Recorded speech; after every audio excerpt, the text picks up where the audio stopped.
Lo que les esperaba no era miedo, no era rendición. Era un pueblo unido, silencioso, firme, preparado para este momento. Y un comandante cuyo conocimiento del hielo y del terreno transformaría una invasión imparable en una pesadilla congelada. El destino de territorios enteros pendía de un hilo.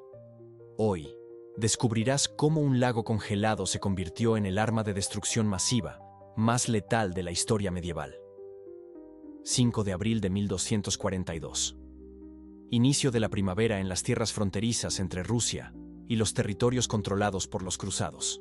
El lago Peipus, una vasta extensión de agua congelada que se extendía por kilómetros, aún mantenía su superficie sólida, pero el sol de primavera ya comenzaba su trabajo silencioso. Bajo aquella planicie blanca y aparentemente estable, las leyes de la física preparaban una sentencia de muerte. 12.000 caballeros cruzados de la Orden Teutónica se hundieron en un solo día. Caballeros de armadura completa, los guerreros más temidos de Europa, tragados por aguas heladas en cuestión de minutos. La pregunta que resonó durante los siglos siguientes fue simple. ¿Cómo un lago congelado se convirtió en el campo de batalla más mortífero de la historia? La respuesta comienza semanas antes, cuando las fuerzas de la Orden Teutónica marcharon hacia el norte con confianza absoluta.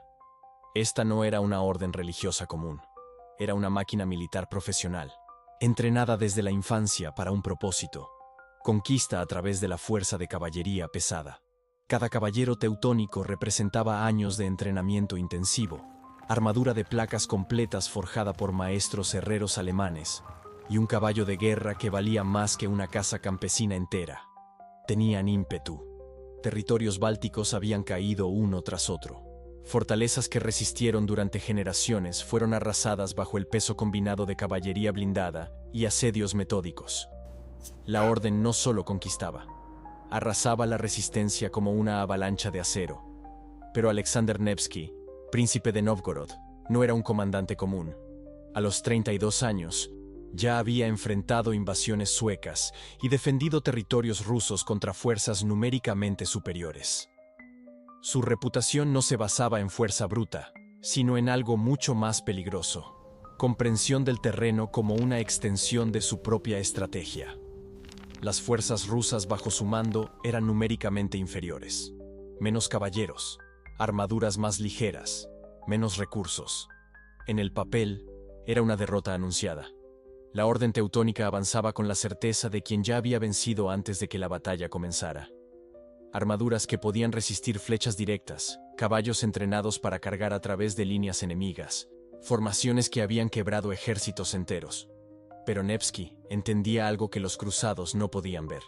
Conocía aquel lago. Conocía cómo se comportaba el hielo en primavera. Conocía el peso que podía soportar y, más importante, el peso que no podía. La Orden Teutónica veía un tablero de batalla perfecto, un lienzo blanco para sus tácticas de caballería pesada. Nevsky veía una trampa natural lista para cerrarse. El lago Peipus no era un lago cualquiera. Era una frontera natural entre territorios rusos y las tierras conquistadas por los cruzados. Masivo, extendiéndose por kilómetros en todas direcciones, congelado durante meses durante el invierno riguroso de la región. Pero abril traía cambios sutiles. El sol subía más alto en el cielo. La temperatura del aire aumentaba gradualmente. Y bajo la superficie blanca, el hielo comenzaba a perder su estructura cristalina. Los rusos, que vivían en aquellas tierras, entendían los ciclos del lago. Sabían que el hielo del centro, donde el agua era más profunda, se debilitaba primero. Sabían que el peso distribuido de un hombre a pie podía ser soportado, pero la presión concentrada de caballos blindados y armaduras pesadas creaba un riesgo mortal. Los cruzados teutónicos, provenientes de territorios más al sur y oeste, no poseyeron este conocimiento local. Para ellos, hielo era hielo, sólido o roto. No había matices. Nevsky transformó esa ignorancia en su arma más poderosa. La matemática de la guerra medieval era brutal y simple. Un caballero teutónico con armadura completa pesaba aproximadamente 90 kilos. La armadura de placas añadía otros 25 a 30 kilos. El caballo de guerra, animal masivo creado específicamente para cargar ese peso en combate, pesaba entre 600 y 700 kilos. Sumados, Cada unidad de caballería representaba entre 700 y 800 kilos de peso concentrado en las patas del caballo. Cuando miles de esas unidades avanzaban en formación cerrada, el peso total sobre la superficie del lago se volvía inimaginable. Una carga de muerte concentrada en metros cuadrados de hielo frágil. Las fuerzas rusas, por contraste, usaban armaduras más ligeras. Cota de malla en vez de placas completas. Caballos más pequeños y ágiles. El peso total por caballero ruso era 30 a 40% menor que sus equivalentes teutónicos. En combate directo, esto era una desventaja. Sobre hielo frágil, era la diferencia entre vida y muerte. Nevsky no solo entendía esta diferencia, planeó toda su estrategia en torno a ella. El plan comenzó a tomar forma semanas antes de la batalla. Nevsky posicionó sus fuerzas a lo largo de la orilla este del lago Peipus, en áreas donde el hielo permanecía más grueso debido a la menor profundidad del agua. Sus tropas ocupaban terreno sólido, espaldas protegidas por tierra firme, con rutas de retirada claras. Pero no construyó fortificaciones. No creó defensas visibles. Al contrario, sus fuerzas parecían expuestas, indefensas. Una fuerza menor, aparentemente desprevenida, acampada en una posición que gritaba debilidad. Era un señuelo perfecto. La estrategia de Nevsky dependía de una premisa simple: hacer que los cruzados cargaran exactamente donde él quería. El centro del lago, donde el agua era más profunda, donde el hielo primaveral era más delgado, donde el peso de la caballería teutónica se convertiría en su propio verdugo. Pero ¿cómo hacer que un ejército experimentado cometiera ese error? La respuesta estaba en la psicología de la conquista. La orden teutónica no estaba acostumbrada a retroceder. Su éxito militar se basaba en el impulso psicológico tanto como en la fuerza física. Cuando veían una fuerza enemiga vulnerable, atacaban. Cuando identificaban una oportunidad de aplastar la resistencia rápidamente, no dudaban. Nevsky ofrecía exactamente esa ilusión. Fuerzas rusas visibles, aparentemente desordenadas, ocupando una posición que parecía pidiendo ser flanqueada a través del lago. Para comandantes teutónicos acostumbrados a victorias rápidas, era una invitación que no podían rechazar. La orden avanzó con confianza absoluta. Miles de caballeros en formación de cuña, la táctica clásica teutónica. Armaduras brillando bajo el sol de abril, estandartes negros y blancos ondeando al viento frío. El sonido de cascos sobre hielo resonaba a través de la llanura congelada como truenos distantes. No sabían que cada paso los llevaba más profundo en la trampa. A medida que la formación teutónica avanzaba a través del lago, el peso comenzó su trabajo silencioso de destrucción. Sonidos sutiles emergían de la superficie del hielo. Crujidos bajos, amenazantes. Grietas demasiado pequeñas para ser vistas, pero lo suficientemente grandes para presagiar lo que vendría. El agua comenzó a filtrarse en puntos donde la presión era mayor. Pequeños charcos formándose bajo los cascos de los caballos como advertencias ignoradas. Los caballeros más experimentados probablemente lo notaron, pero el impulso era una fuerza poderosa. Miles de hombres y caballos en movimiento coordinado no se detienen fácilmente. Y la fuerza rusa al frente parecía tan cerca, tan vulnerable. Nevsky mantuvo sus tropas inmóviles, esperando, observando la formación enemiga concentrarse exactamente donde el hielo era más débil. Cada segundo que pasaba traía más peso al centro del lago, más presión sobre una estructura cristalina ya comprometida por el calor de la primavera. Y entonces llegó el momento. Nevsky no necesitó dar orden de ataque. La física ya había dictado la sentencia. Lo que los cruzados teutónicos creían ser un campo de batalla era, en realidad, una sentencia de muerte congelada esperando ser ejecutada. Las primeras grietas fueron pequeñas, líneas finas surcando la superficie blanca como rayos congelados que presagiaban la tormenta. Pero cuando el hielo comenzó a ceder, la cascada fue exponencial. Una grieta llamaba a otra. Placas enteras de hielo se desprendían, fragmentándose. Y bajo el peso combinado de miles de caballeros blindados, la superficie del lago Peipus se deshacía en 1000 pedazos. El caos que siguió fue absoluto. Caballeros con armadura completa intentando mantener el equilibrio sobre hielo que se desintegraba bajo sus pies. Caballos entrando en pánico, sus cascos rompiendo a través de la superficie, agua helada inundando instantáneamente. El peso que había sido su mayor ventaja en incontables batallas anteriores, ahora se convertía en un ancla mortal. La armadura de placas completas no fue diseñada para nadar.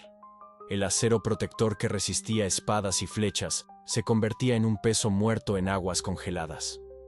Caballeros que caían a través del hielo se hundían inmediatamente. Aquellos que intentaban arrastrarse hacia áreas más sólidas solo rompían más hielo a su alrededor. La formación de cuña, tan letal en tierra firme, se convirtió en un embudo de muerte.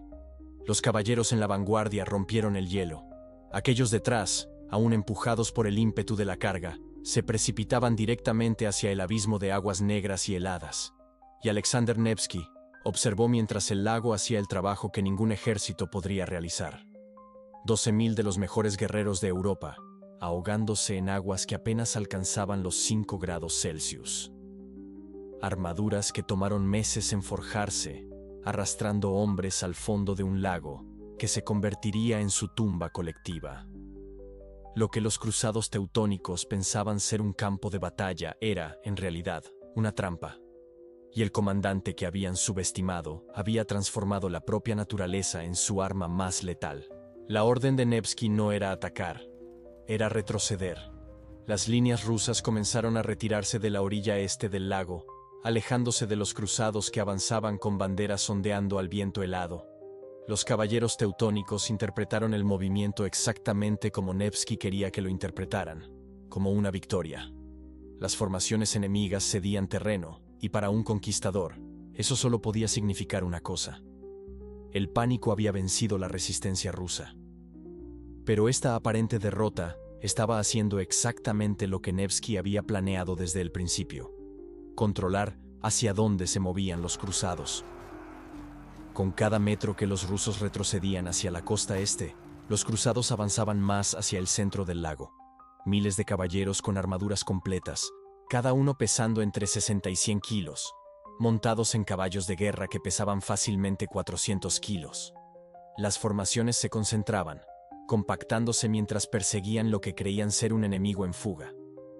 Y cuanto más se acercaban al centro del lago Peipus, más entraban en la zona de hielo más débil.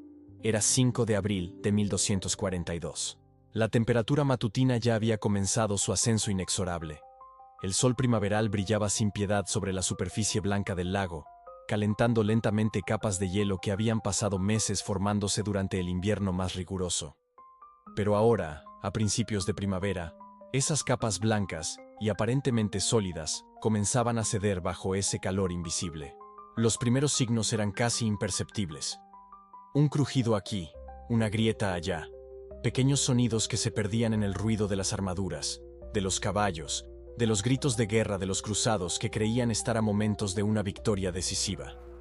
Nevsky había elegido el momento exacto, no una semana antes, cuando el hielo aún era demasiado sólido, no una semana después, cuando el lago ya habría comenzado a derretirse visiblemente. Eligió el día perfecto, cuando el hielo parecía resistente, pero estaba estructuralmente comprometido por debajo. Y ahora, miles de guerreros teutónicos estaban concentrados en una zona de aproximadamente 100 metros, exactamente donde el espesor del hielo era más débil. El peso combinado superó el límite de carga que aquella superficie congelada podía soportar. Los crujidos se hicieron más fuertes, más audibles, más ominosos. Grietas visibles comenzaron a recorrer la superficie como rayos blancos que rasgaban el cielo congelado. El agua comenzó a infiltrarse por las hendiduras abiertas, mojando las patas de los caballos en pánico, subiendo inexorablemente por las juntas de las armaduras. Y entonces, el hielo cedió. No fue un colapso gradual, fue una ruptura catastrófica. Secciones enteras de la superficie congelada se desplomaron simultáneamente, tragándose formaciones completas de caballeros. El sonido fue ensordecedor, un trueno de hielo partiéndose, seguido inmediatamente por los gritos de hombres y caballos, precipitándose en el agua negra y helada de abajo. Los caballeros que lideraban la persecución simplemente desaparecieron. Un momento galopaban hacia los rusos en la cúspide de lo que creían era su victoria. Al instante siguiente, el suelo bajo sus cascos se transformó en un vacío de agua negra.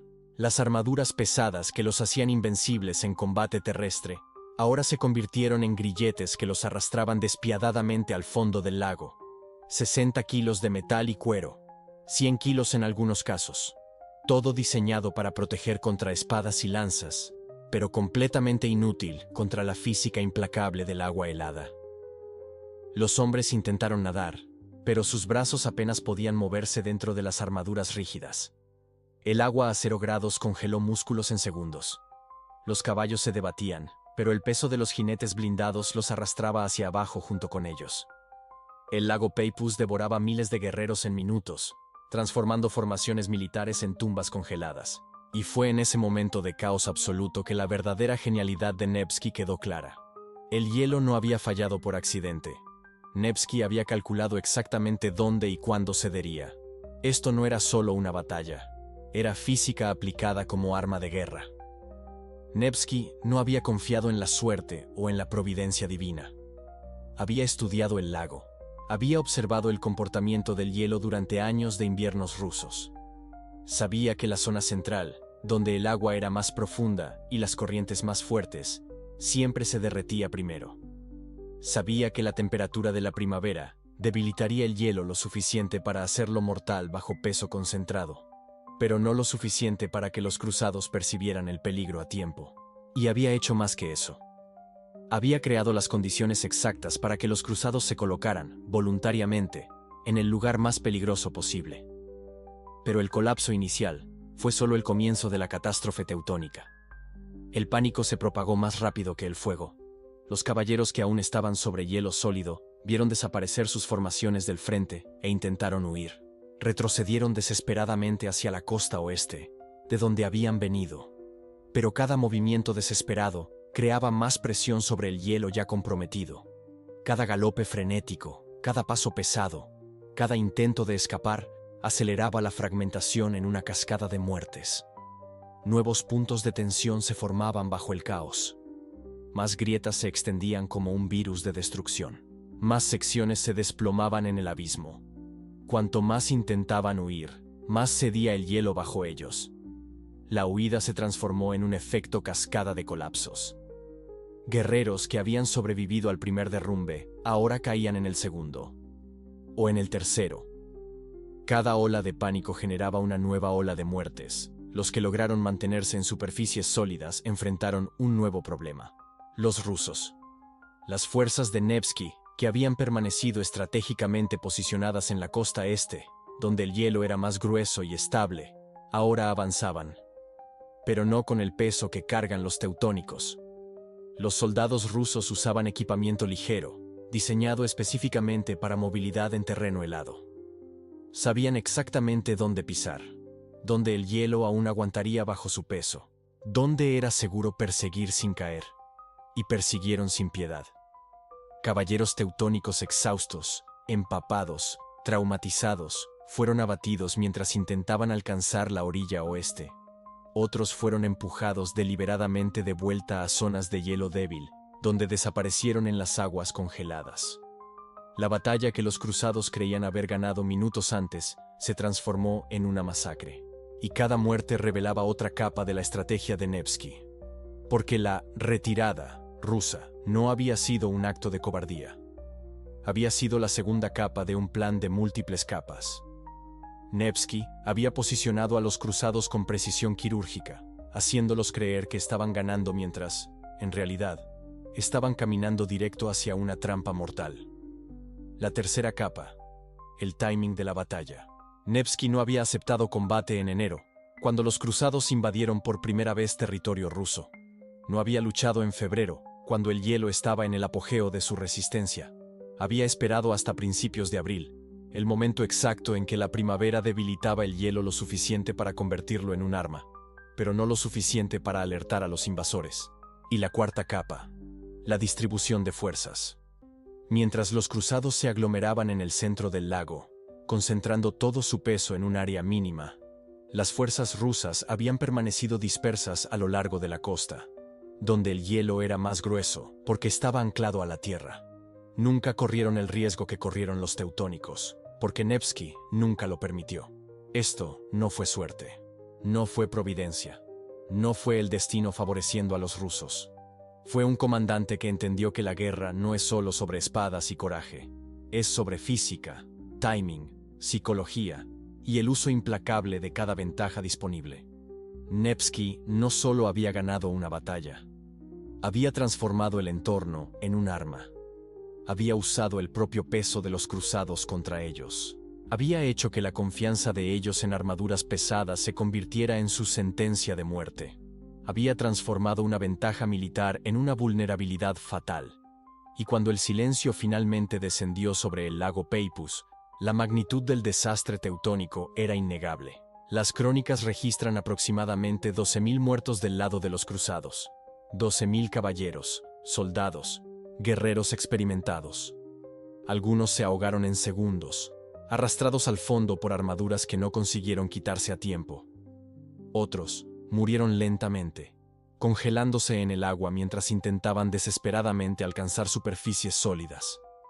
Muchos fueron asesinados por fuerzas rusas mientras huían en pánico. Relatos desgarradores de sobrevivientes describen escenas de horror indescriptible. Hombres gritando desesperados pidiendo ayuda mientras el hielo continuaba cediendo sin piedad bajo sus pies. Caballeros luchando franticamente para quitarse armaduras con dedos congelados y entumecidos. Incapaces de desabrochar hebillas y correas de cuero antes de que la hipotermia los paralizara completamente. Formaciones enteras simplemente evaporándose bajo la superficie blanca, dejando solo burbujas ascendentes y manchas rojas de sangre en el agua negra.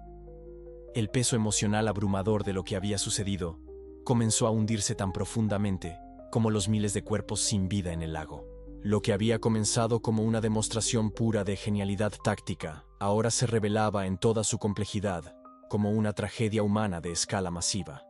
Miles de vidas extinguidas en apenas minutos, no por combate honorable entre guerreros, sino por la física implacable y despiadada de hielo frágil, agua congelada y peso imparable. Y cuando el sol finalmente comenzó su descenso hacia el horizonte sobre el lago Peipus, aquella noche sangrienta del 5 de abril, la superficie congelada estaba enteramente silenciosa, completamente inmóvil. Miles de cuerpos atrapados bajo el hielo, invisibles pero eternamente presentes en aquel lago. La victoria rusa era total, absoluta, y dejaría cicatrices en la historia que jamás sanarían. La respuesta de la Orden Teutónica fue inmediata. La expansión hacia el este, que parecía inevitable semanas antes, fue interrumpida de forma abrupta. No habría más invasiones del territorio ruso. No habría más intentos de conquistar Novgorod. El frente oriental estaba asegurado no por años, sino por décadas. La reputación de Alexander Nevsky alcanzó estatus legendario instantáneamente. Ya no era solo un comandante competente. Era un genio táctico que había dominado no solo el arte de la guerra, sino la propia física del entorno. Un hombre que había transformado un lago congelado en un campo de batalla que favorecía totalmente a sus fuerzas, mientras destruía completamente las del enemigo. Pero las consecuencias fueron mucho más allá de una única batalla. Porque lo que sucedió en el lago Peipus en 1242 no fue solo una victoria militar. Fue un punto de quiebre en la historia de Europa del Este. Un momento donde las ondas de choque resonarían durante siglos, cambiando el destino de imperios. Y las preguntas que quedaron eran tan profundas como el propio lago donde yacían 12.000 cuerpos. ¿Y si los cruzados hubieran vencido? ¿Y si Nevsky no hubiera entendido la mecánica del hielo? ¿Y si las fuerzas teutónicas hubieran continuado su marcha hacia el este, conquistando territorio tras territorio ruso? La historia de Europa Oriental habría sido completamente diferente. Pero no fue así. Y la razón está congelada bajo las aguas del lago Peipus, donde miles de caballeros aprendieron, demasiado tarde, que la guerra no se gana solo con coraje y armadura. A veces, se gana por un comandante que entiende que el entorno puede ser el arma más letal de todas. Y que el verdadero genio no está en luchar más fuerte, sino en hacer que el enemigo luche exactamente donde y cuando tú quieres que luche. Esta no fue solo una batalla. Fue una lección que resonaría por siglos, cambiando la forma en que los comandantes militares pensarían sobre terreno, timing y tácticas ambientales. Y todo comenzó con un hombre que miró un lago congelado y vio no solo hielo, sino un arma esperando ser activada. El impacto geopolítico fue inmediato y devastador para la Orden Teutónica. La expansión de los cruzados hacia el este, que parecía un destino inexorable apenas semanas antes, fue permanentemente cortada de raíz. Los caballeros teutónicos, que habían conquistado Prusia y amenazaban con engullir las tierras rusas, ahora miraban al lago congelado con un horror que los perseguiría por generaciones. La estrategia de expansión a través de la conversión forzada y dominación militar se detuvo en seco. No habría más grandes incursiones en los territorios de Nóvgorod. El hielo no solo mató a 12.000 hombres, congeló el sueño europeo de expansión hacia el este durante siglos. La seguridad de Nóvgorod estaba garantizada. Las tierras rusas, protegidas por la genialidad de un único comandante, respiraban aliviadas. Aldeas que esperaban ser quemadas permanecieron intactas. Familias que esperaban ser esclavizadas continuaron sus vidas. Y todo porque Alexander Nevsky entendió algo que sus enemigos ignoraron. El entorno puede ser más letal que cualquier ejército. El ascenso de Nevsky fue meteórico. De comandante militar, se convirtió en salvador nacional. Su reputación no se basaba solo en victorias. Se basaba en victorias imposibles. Derrotar a los suecos a orillas del río Neva en 1240. Aplastar a los caballeros teutónicos en un lago congelado en 1242. No eran solo batallas ganadas. Eran milagros tácticos que desafiaban toda lógica militar de la época. Los ejércitos europeos comenzaron a tomar la guerra ambiental en serio. Por primera vez en la historia medieval, los comandantes pasaron a estudiar no solo formaciones y armamentos, sino clima, terreno y estacionalidad. El lago Peipus se convirtió en un caso de estudio en academias militares que aún ni existían. La pregunta resonaba en cortes de toda Europa. ¿Cómo un ejército menor, más débil, consiguió aniquilar fuerzas superiores usando solo hielo y timing? En las décadas después de 1242, ninguna incursión teutónica significativa jamás penetró profundamente en las tierras rusas. Los caballeros, traumatizados y quebrantados por la catástrofe incomparable, volcaron su atención desesperadamente hacia territorios más seguros y accesibles. La frontera entre mundo católico y ortodoxo se estabilizó exactamente donde Nevsky la había defendido con genialidad. Y cuando Alexander murió en 1263, a solo 42 años, no fue enterrado simplemente como príncipe. Fue canonizado como santo de la Iglesia. Su figura trascendió lo militar y entró en lo sagrado espiritual. El hombre que salvó a Rusia completa no con espada, sino con inteligencia pura. Pero el verdadero legado de la batalla del lago Peipus no estaba en el pasado, estaba en el futuro. Porque lo que Nevsky hizo aquel día helado de abril de 1242 no fue solo ganar una batalla, fue crear un modelo, una doctrina, una forma de pensar la guerra que transformaría la propia identidad rusa. El cambio doctrinal fue profundo. Comandantes medievales, hasta entonces obsesionados con caballería pesada y confrontaciones directas, comenzaron a contabilizar terreno y clima como armas tácticas reales. Ya no era suficiente tener los mejores caballeros o las armaduras más resistentes. Era necesario conocer el campo de batalla mejor que el enemigo. Era necesario entender cuándo la lluvia se convertía en lodo, cuándo el hielo se convertía en trampa, cuando el bosque se convertía en emboscada. Y este principio no desapareció. Resonó a través de los siglos. En la Guerra de Invierno de 1939, cuando Finlandia, con apenas 300.000 soldados mal equipados, enfrentó a la Unión Soviética y sus 1,5 millones de combatientes. Los finlandeses usaron los mismos principios de Nevsky: conocimiento local, movilidad en terreno difícil, uso del invierno como arma. Francotiradores en esquís blancos cazaban columnas soviéticas, atrapadas en carreteras estrechas rodeadas por bosques. El hielo no hundió tanques soviéticos, pero la mentalidad era idéntica: transformar el entorno en el aliado más letal.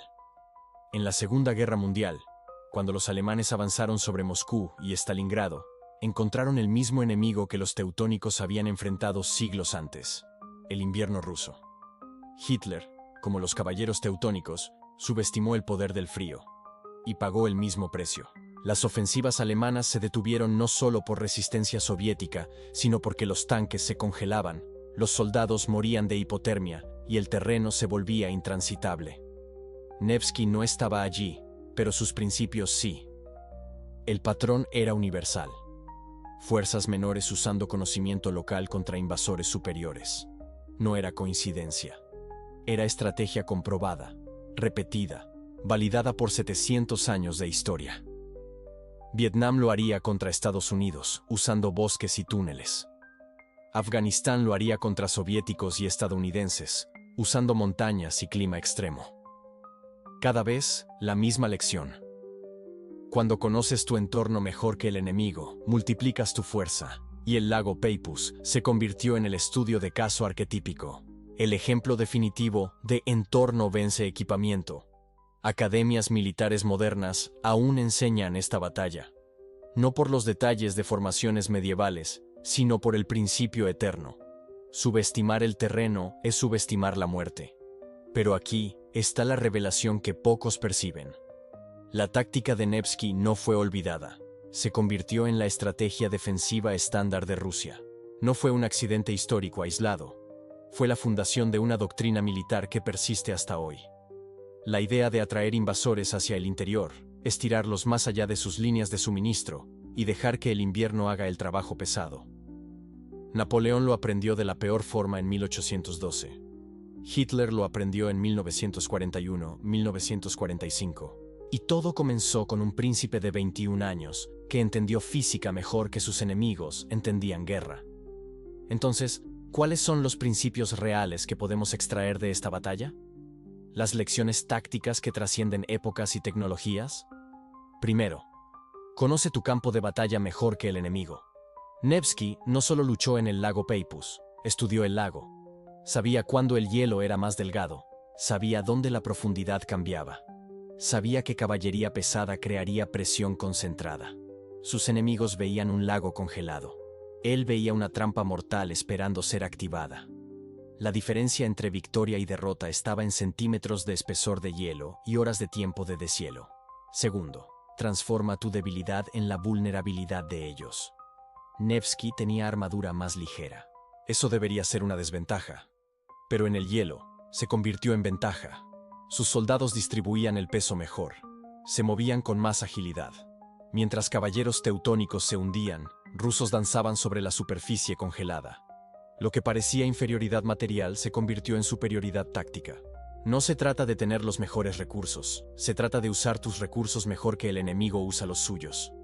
Tercero, el entorno puede multiplicar tu fuerza. Nevsky no necesitó matar 12.000 hombres. El hielo lo hizo por él. Cada soldado ruso que puso en el campo valía 10 caballeros teutónicos, no porque eran mejores guerreros, sino porque luchaban en terreno que conocían y en condiciones que dominaban. Cuando alineas el entorno con tu estrategia, no sumas fuerzas, multiplicas. Cuarto, paciencia vence agresión. Nevsky podría haber atacado en pleno invierno, cuando el hielo era más espeso. Pero esperó. Esperó a que la primavera se acercara. Esperó a que el deshielo comenzara. Esperó el momento exacto, cuando el hielo parecía seguro, pero estaba al borde del colapso. Esa paciencia, ese timing quirúrgico, fue tan importante como cualquier táctica de combate. A veces, la mejor acción es esperar hasta que la naturaleza esté de tu lado. Estas no son solo lecciones militares, son principios de vida, de negocios, de cualquier situación donde enfrentas adversarios más fuertes. Y es aquí donde Nevsky se convierte en más que un comandante medieval. Se convierte en un símbolo de inteligencia venciendo fuerza bruta. La genialidad perdurable de Alexander Nevsky fue reconocida mucho más allá del campo de batalla. La Iglesia Ortodoxa rusa lo canonizó como santo, no solo por sus victorias militares, sino por la fusión de heroísmo espiritual y táctico. No era solo un guerrero, era un protector elegido por Dios para salvar a Rusia de la destrucción. Su figura se convirtió en ícono religioso tanto como militar. Como símbolo nacional, Nevsky se volvió inmortal. Monumentos fueron erigidos en su nombre. La Orden de Alexander Nevsky, una de las más altas condecoraciones militares rusas, fue creada por Pedro el Grande en 1725, casi 500 años después de su muerte. Napoleón recibió esa orden en 1807, antes de invadir Rusia. Irónico, llevaba el nombre del hombre que creó la doctrina que lo destruiría. La memoria cultural persistió a través de los siglos. En 1938, en pleno temor soviético de invasión nazi, el director Sergei Eisenstein creó la película épica Alexander Nevsky. No era solo cine, era propaganda estratégica. Stalin quería recordar al pueblo ruso y al mundo que los invasores del oeste siempre pagaron con sangre. La película mostraba a los caballeros teutónicos como nazis medievales y a Nevsky como el salvador eterno. El mensaje era claro. Rusia ya había derrotado a Europa antes. Lo haría de nuevo. Y esa reverencia continúa.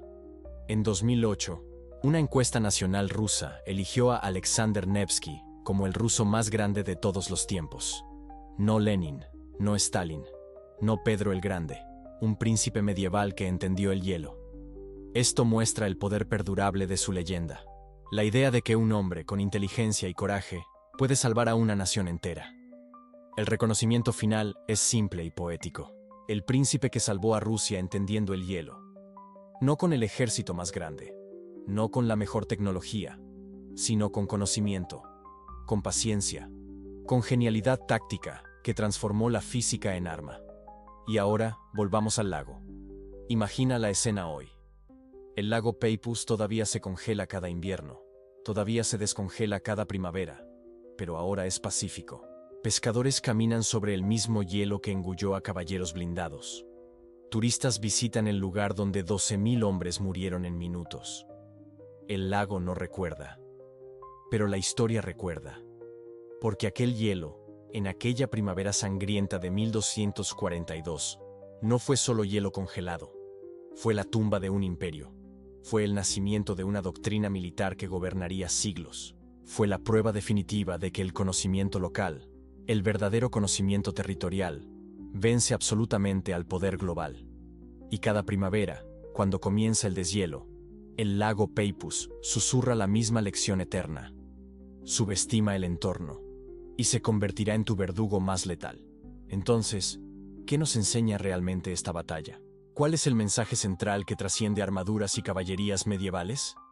12.000 vidas se perdieron porque un líder entendió la física mejor que su enemigo. No estrategia, no política, física. La ciencia implacable de presión, peso e hielo. Y esta verdad es brutal y hermosa a la vez, porque demuestra que la inteligencia, ese conocimiento profundo de cómo funciona el mundo, puede ser infinitamente más poderosa que cualquier arma jamás forjada. La universalidad del desvalido está aquí. Fuerzas pequeñas pueden vencer a través de inteligencia, no solo fuerza bruta. Nevsky no tenía los mejores soldados, no tenía la mejor armadura, no tenía superioridad numérica, pero tenía algo infinitamente más valioso. Comprensión profunda del entorno. Y esa comprensión transformó a cada soldado ruso en una fuerza multiplicada. Transformó el lago en su más feroz aliado. Transformó la primavera en su arma más letal. El respeto ambiental es otra lección crucial. Nunca, jamás, subestimes el conocimiento local y las fuerzas naturales que rigen un territorio. Los caballeros teutónicos veían el hielo como un simple terreno difícil. Nevsky veía una trampa mortal esperando ser activada. Un arma dormida esperando el momento exacto para despertar. La diferencia entre estos dos niveles de comprensión fue la diferencia entre victoria completa y aniquilación total. Y aquí está el tema de ingenio humano que lo resuelve todo. El lago congelado no ganó la batalla por sí solo. La creatividad humana fue quien ganó. Nevsky fue quien ganó. Sin su visión de luchar exactamente allí, sin su timing quirúrgico y perfecto, sin su dominio de la física y los ciclos estacionales, el hielo sería solo hielo inerte. Fue la mente humana la que transformó la naturaleza en arma de precisión quirúrgica. Fue la inteligencia la que orquestó la muerte de 12.000 caballeros. El entorno fue la herramienta. Nevsky fue el maestro artesano. Esta es la resolución emocional que cierra todos los hilos narrativos. Una batalla de hace 783 años todavía resuena en nuestras mentes porque toca verdades eternas e inmutables. La inteligencia vence a la fuerza bruta. El conocimiento vence al equipamiento superior. La paciencia vence a la agresión ciega. Y un único hombre, en el lugar exacto, en el momento preciso, con la comprensión correcta, puede cambiar el curso entero de la historia. Pero, ¿cómo se aplica esto hoy?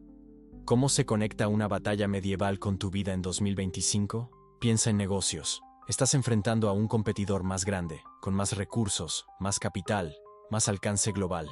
No puedes vencerlo compitiendo en su propio terreno, jugando su juego con sus reglas. Pero si entiendes tu mercado local mejor que él, jamás lo entenderá. Si sabes exactamente dónde sienten dolor profundo tus clientes, si dominas el timing perfecto para lanzar tu producto, entonces el conocimiento local vence despiadadamente a los recursos superiores. Tú eres Nevsky. Tu competidor es la Orden Teutónica. Y tu mercado es el lago Peipus esperando engullir a quien no lo respeta. Piensa en estrategia personal. Estás compitiendo por un ascenso crucial contra alguien con más experiencia, más conexiones políticas, un currículum más impresionante. No puedes ganar siendo más experimentado simplemente, pero puedes ganar entendiendo el entorno corporativo mejor que cualquiera, conociendo las prioridades reales y ocultas de tu jefe, comprendiendo los desafíos nunca expresados de la empresa, teniendo el timing perfecto para proponer soluciones transformadoras. La comprensión profunda del entorno supera la capacidad bruta de la experiencia. Y piensa en pensamiento estratégico general. A veces, la mejor arma es aquella que tu oponente jamás ve venir. Los caballeros teutónicos veían armaduras brillantes, espadas relucientes, caballos de guerra masivos. Nevsky veía hielo derritiéndose bajo el sol de primavera. Ellos miraron lo obvio, lo visible, lo que tocaban. Él miró lo invisible, lo imperceptible, lo que los mataría en silencio, y lo invisible, finalmente, los aniquiló sin piedad. Esa es la promesa aspiracional cumplida finalmente. No necesitas ser el más fuerte para vencer a tus enemigos. Necesitas ser el más inteligente. Necesitas entender tu entorno mejor que nadie sobre la tierra. Necesitas transformar tus debilidades aparentes en ventajas devastadoras. Y más que nada, necesitas tener la paciencia inquebrantable para esperar el momento exacto cuando todas las condiciones celestiales se alinean perfectamente. Ahora, antes de terminar, tengo preguntas para ti. ¿Qué victoria histórica de un desvalido deberíamos analizar a continuación? ¿La batalla de las Termópilas, donde 300 espartanos detuvieron a un imperio? ¿La guerra de Vietnam, donde campesinos derrotaron a la mayor potencia militar del mundo? ¿O tal vez algo más oscuro? ¿Una batalla que conoces y quieres ver diseccionada? Déjame en los comentarios. ¿Cuál es tu victoria imposible favorita de la historia? Aquella donde alguien pequeño venció a alguien grande a través de pura inteligencia. Leo todos los comentarios, y tus sugerencias dan forma a los próximos videos. Si aprendiste algo nuevo sobre estrategia medieval, sobre guerra ambiental, o sobre cómo un príncipe de 21 años cambió el curso de la historia europea simplemente entendiendo el hielo, deja tu like. Esto ayuda al algoritmo a mostrar este video a más personas que aman la historia táctica. Y suscríbete al canal para más batallas donde el ingenio derrotó probabilidades abrumadoras, porque la historia está llena de esos momentos. Momentos donde un David derrotó a Goliat, donde el conocimiento derrotó a la fuerza, donde un hombre con la estrategia correcta transformó una derrota segura en una victoria imposible. La batalla del lago Peipus ocurrió el 5 de abril de 1242, pero sus lecciones eternas siguen vivas y palpitantes hoy, cada vez que enfrentas a un adversario más grande y poderoso, cada vez que usas inteligencia pura en lugar de fuerza bruta, cada vez que transformas magistralmente tu entorno en un aliado feroz. Estás canalizando la esencia táctica de Alexander Nevsky. Y cada primavera, cuando el hielo comienza a agrietarse, el lago Peipus recuerda: subestima el conocimiento local y te hundirás. Respeta el entorno y se convertirá en tu arma más letal. Gracias por ver. Nos vemos en la próxima batalla imposible.